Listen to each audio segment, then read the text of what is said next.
Ennaku zombi zaali 14 omwezi gwa September omukyala amanyiddwa nga Jacky Chandiru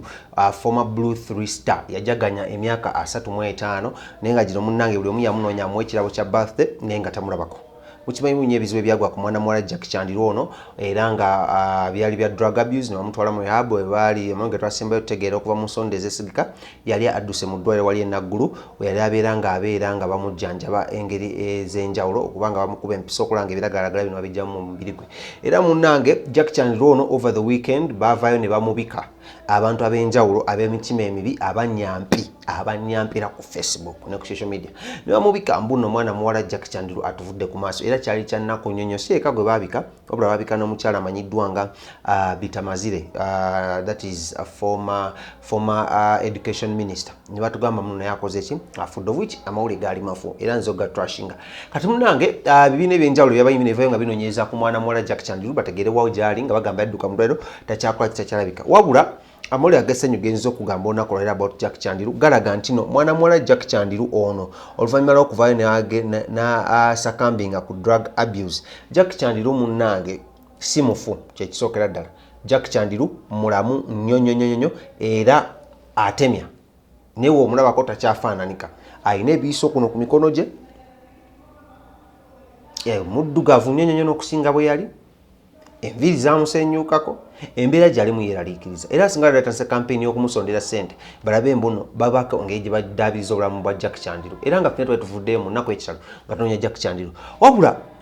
amawulire ag'essanyu ag'okubiri gennina nti Jacky Chandiru owa Blue 3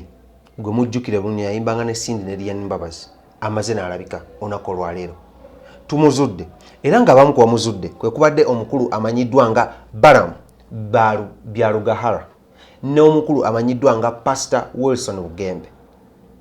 bamusanzeewa. Jacky Chandiru ono munnange kigambibwa muno yadduka mu ddwaliro olw'ensonga zino wammanga. Ensonga esooka yali talina ssente zimala kubanga asasula eddwaliro l'enaggulu okitegedde Rehabilitation Center. Ekyokubiri yali talina ssente zimala zipangisa. Ekyokusatu munnange yali yeetamiddwa abantu nga alowooza nti bakyamwagala tebakyakola ki tebakyagana mumuwuliza wadde n'omulabako wonaawona n'awakola ki waali naye munaye Jacky Chandiru ono munnange when she escaped from Naggulu Hospital she was picked up by one Ruth ono ng'era akulira ekibiina ekimanyiddwa ng'ekya Recovery Solution era nga munnange yabadde amuyambako mu zinaku zetutamulaba weeks nga actually emu ku bbiri yabadde amuyambako okulaba muno anaasinga ebirundu bye era Jacky Chandiru munnange ono batunnyonnyodde ne batugamba muno yeetaaga between akakadde kamu mu 8 ku bukadde 2 n'ekitundu that is 1.8 to 2.5 Uganda shillings buli week wakati wakakadde kamu mu emitwalo 8 n'obukadde 2 mu emitwalo 5 buli week okulaba muno ameetinga medical bills tekisooka okulaba muno ameetinga bakansala be okubasasula n'okulaba muno afuna emmere okulaba muno egezaako okumuzaayo mu mubiri eating healthy kitegedde nnyo era munnange si kyokka buli ekyamuddusa but Pastor Wilson Bugembe ne music oba bivulu promoter amanyiddwa nga Balam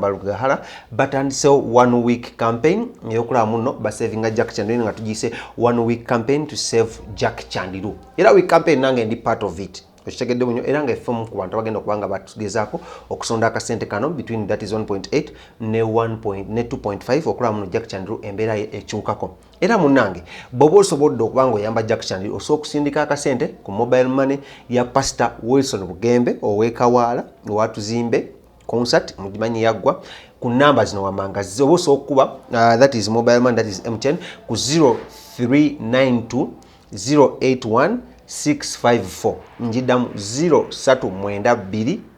081 654 okitegedde eyo ennamba eri mmanya ga Pastor Wilson Bugembe bw'oba osindiseeko ssente oba osobola okusindika ebintu ebyenjawulo okuli engoye sukaali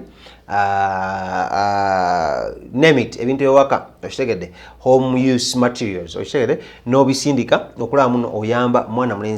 muwala manyiddwa nga Jacky Chandiru okitegedde okulaba muno meeting basic medical requirements ze nange ezikenyino osobola okunkuya ku simu yange 0755 311731 okulaba muno ensonga zino tuzikoze oba commenting ano kweno post nyini commenting ako bajjangu mu inbox yange nsindikira kamera nja kuba ntuusa obubaka obwo eri mwana muwala amanyiddwa nga Jacky Chandiru kinjagala okugamba Jacky Chandiru tumusanze tumuzudde akyali mulamu wabula ali mu mbeera embi eyeetaaga obuyambi gwe nange andaba. Anyways, amanya ndowooza badde King Smith gagamba wule gensobodde okubeera ku Jacky Chandiru asobodde okuyamba atasobodde naye tusabire sokuba nga tumuyamba eno 1 week campaign twabagaliza obulungi abantu bonna bali mu nsi zeeyo nanga yeetaaga okumuyamba. Ennamba eri 0755 3117 31 0755 17 31 yenamba jeso okubanga osingako erimanya gange nze kenyini Sadiq ojja kusobola okubanga tuso obuyambi obwo through Pastor Bugembe ne Balam Byalugahara okulamu nate bituuka eri mwana muwala manyiddwa nga Jacky Chandiru. I love you so much. Bye bye, catch you next time.